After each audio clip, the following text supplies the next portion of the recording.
Assalamualaikum warahmatullahi wabarakatuh. Berjumpa lagi dengan Pak Dedi.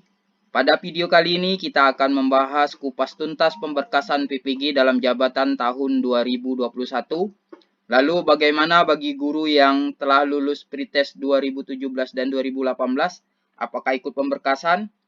Dan bagaimana pula nasib mahasiswa PPG 2019 yang kuliahnya tidak tuntas atau hanya berjalan separuh saja? Sebelumnya saya jelaskan mengapa saya bahas kupas tuntas ini. Pada video sebelumnya sudah saya jelaskan bagaimana pemberkasan PPG tahun 2021 ini. Berkas apa yang harus diupload juga sudah saya kupas di video sebelumnya. Bagi yang belum menonton, linknya saya letakkan di deskripsi video. Baiklah, kita bahas mengenai pemberkasan PPG dalam jabatan tahun 2021. Yang pertama, sebelum kita melakukan pemberkasan, kita harus memiliki panduan atau acuan. Nah, panduan atau acuan kita dalam melakukan pemberkasan itu ada pada lampiran 2, Surat Direktur Jenderal Guru dan Tenaga Kependidikan nomor 0422 garis miring B2 garis miring GT garis miring 2021 tanggal 17 Februari 2021. Di sini menjelaskan mengenai persyaratan, tata cara, dan jadwal seleksi administrasi PPG dalam jabatan tahun 2021. Surat ini dapat diunduh pada ppg.kemendikbud.go.id. Tautan surat akan juga saya letakkan di deskripsi video. Pada lampiran 1 itu menjelaskan tentang berapa banyak yang harus melakukan verifikasi ulang. Ini terkait dengan yang sudah lulus pretest pada tahun 2018 dan 2019. Lalu yang lulus seleksi akademik atau yang lulus sekarang.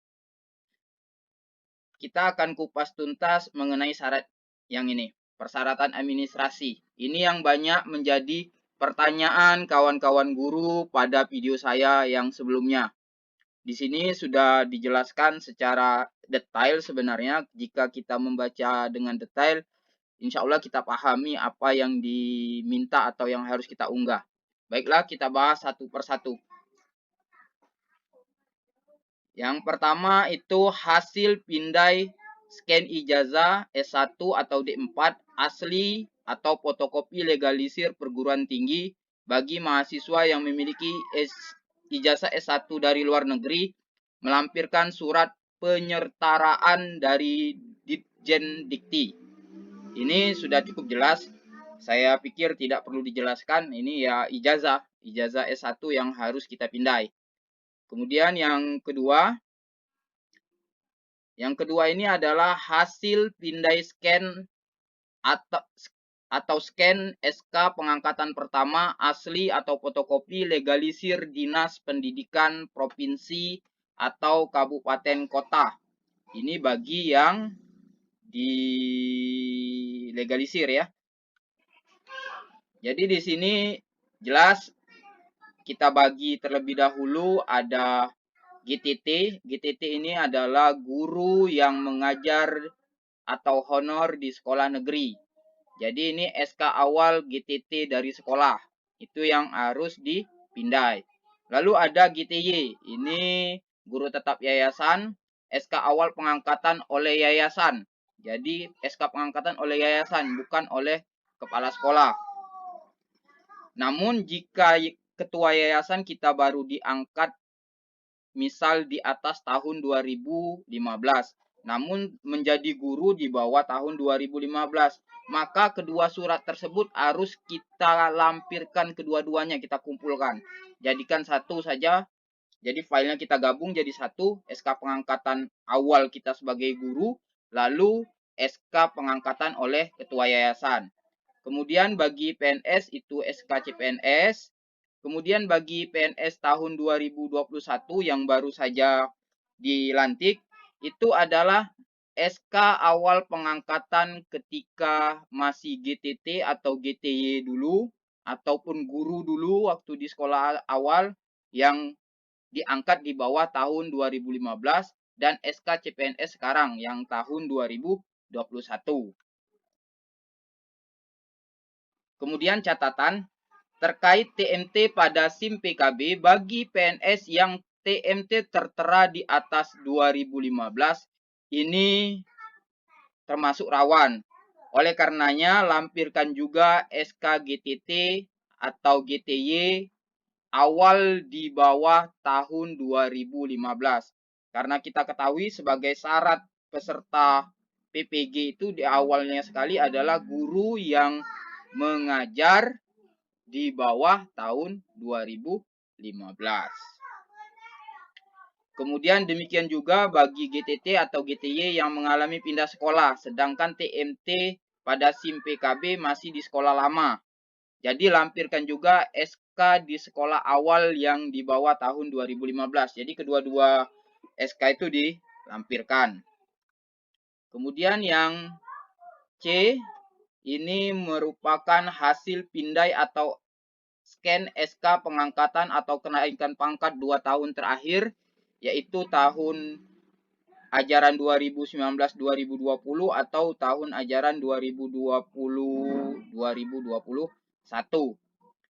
Ini GTT jelas, SK Dinas yang ditandatangani oleh Kepala Dinas itu tahun ajaran 2019-2020 dan tahun kedua SK Dinas tahun 2020 dan garis miring 2021. Lalu GTY itu SK Yayasan 2 tahun terakhir. PNS umum formasi tahun 2019 yang dilantik tahun 2019 itu SK CPNS dan SK PNS karena belum mengalami kenaikan pangkat. Sedangkan PNS yang sudah mengalami kenaikan pangkat ini yang dikumpulkan adalah SK CPNS, SK PNS, dan SK kenaikan pangkat terakhir. Lalu bagi CPNS umum yang baru saja formasi 2020 yang baru saja dilantik tahun 2021 ini tadi ataupun di akhir tahun 2020 ini lampirkan SK awal GTT atau GTY tahun pelajaran 2019-2020 di sekolah lama dan SK CPNS terbaru. Kemudian yang D ini hasil pindai atau scan SK pembagian tugas mengajar 2 tahun terakhir, yaitu tahun ajaran 2019-2020 dan 2020-2021. Asli fotokopi legalisir kepala sekolah. Ini bagi yang kepala sekolah. Bisa dibuat per semester atau per tahun. Jadi SK pembagian tugas ini boleh per semester atau per tahun. Lalu halaman yang dipindai, scan halaman 1 itu yang ada konsideran, yang menimbang, mengingat, dan memutuskan. Halaman keduanya itu ada nama-nama pembagian tugas mengajar. Di situ yang ada nama kita. Semua file dijadikan satu. Lalu untuk yang kelima ini hasil pindai atau scan surat izin dari atasan. Jika peserta merupakan kepala sekolah, maka surat izin dikeluarkan dari Dinas Pendidikan setempat atau pimpinan yayasan atau ketua yayasan. Di sini saya bagi juga, saya jelaskan. Dibuat menggunakan kop terbaru. Kemudian bagi yang memiliki tugas tambahan kepala sekolah, izin dikeluarkan dari Dinas Pendidikan atau ketua yayasan. Tanggal surat bebas, yang penting antara tanggal 22 Februari sampai 7 Maret 2021. Kemudian yang F ini hasil pindai scan fakta integritas dari calon mahasiswa bahwa berkas atau dokumen yang diserahkan dapat dipertanggungjawabkan keabsahannya yang dibubuhi materai dan ditandatangani. Di sini materai boleh menggunakan 6.000 ditambah 3.000, jadi 2 materai, atau menggunakan materai 10.000.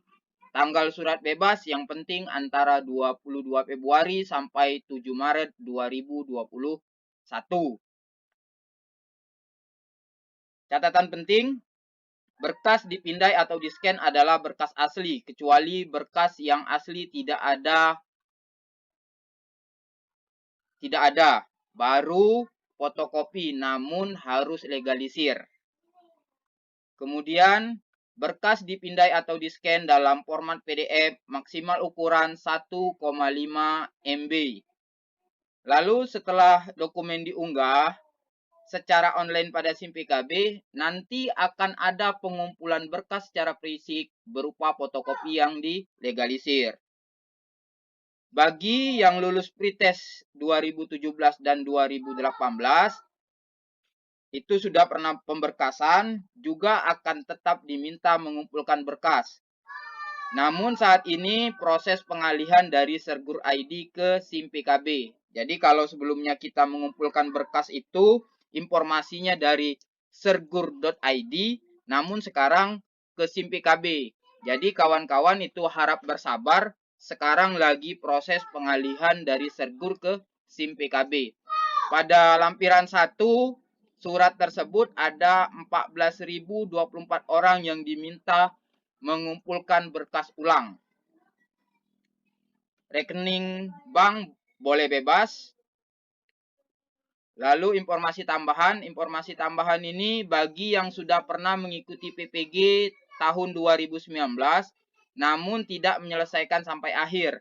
Di sini saya mendapatkan informasi dari seorang teman yang menanyakan ke LPMP dan juga ini sudah berdasarkan pengalaman pribadi, ini benar apa jawabannya. Untuk hal ini, peraturannya guru tersebut akan dihukum tidak dipanggil 1 tahun berikutnya. Tetapi karena ini sudah tahun 2021, kemungkinan Bapak bisa dipanggil lagi. Silakan ikuti informasi yang saya berikan di atas. Mohon bersabar.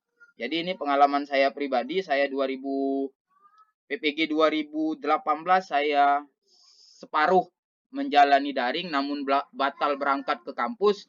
Itu memang saya dapat hukuman tahun 2019 saya tidak terpanggil. Namun alhamdulillah tahun 2020 saya terpanggil dan baru saja menyelesaikan proses PPG tersebut.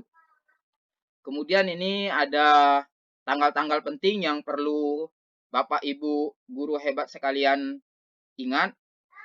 Nah, ini ada di lampiran 2 juga surat itu, yaitu pengiriman berkas. Ini pada tanggal 22 sampai 7 Maret. Verifikasi tanggal 24 Februari sampai 9 Maret. Pengumuman hasil seleksi administrasi dan jadwal pelaksanaan PPG. Jadi tanggal 15 ini nanti akan ada pengumuman jadwalnya juga selain hasil seleksi. Kemudian konfirmasi kesediaan bagi calon mahasiswa atau peserta PPG dalam jabatan angkatan 1. Kemudian yang kelima itu ada penetapan dan pengumuman calon. Jadi bagi yang menjadi calon itu diumumkan pada tanggal 25 Maret tahun 2021 yang akan datang. Jadi mungkin ini informasi yang bisa saya sampaikan. Terima kasih sudah menonton. Apabila video ini dirasa bermanfaat, silakan di like, subscribe, dan share video ini.